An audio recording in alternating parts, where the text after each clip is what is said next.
Have you ever felt your own mind slipping through your fingers despite your best efforts? Have you ever wondered why the simplest external disciplines often prove far easier than the invisible battle within?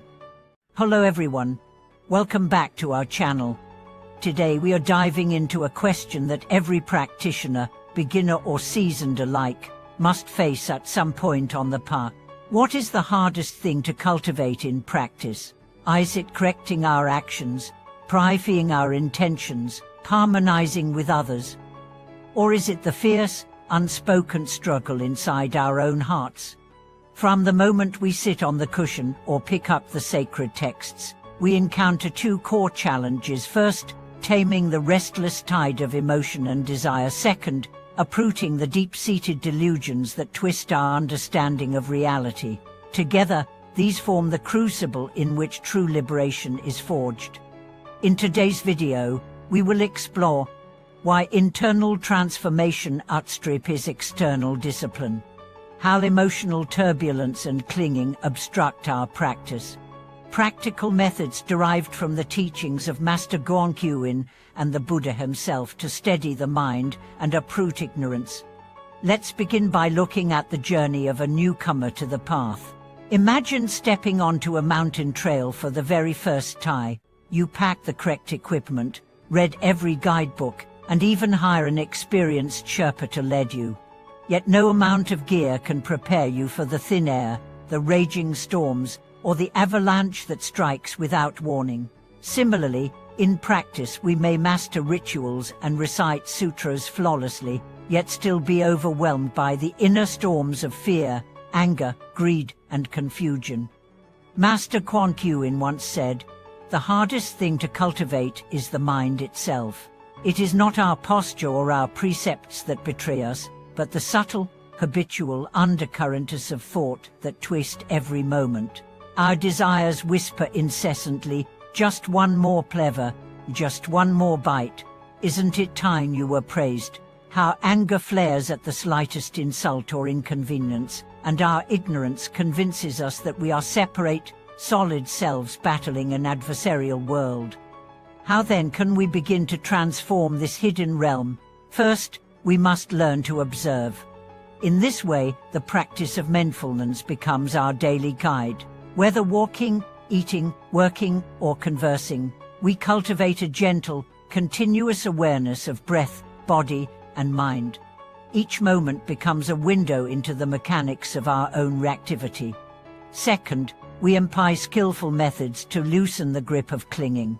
The Buddha taught the four foundations of mindfulness: body, feelings, mind, and dharmas as the direct path to uprooting suffering. By seeing each phenomenon rise and pass away, we realize the truth of impermanence and non-self. This insight gradually dissolves the chains of attachment and aversion. Third, we integrate compassion. Genuine inner work is never cold or aloof. It must include tenderness toward ourselves and others. As we learn to hold our own pain with kindness, we naturally extend that warmth outward, healing our relationships and dispelling loneliness.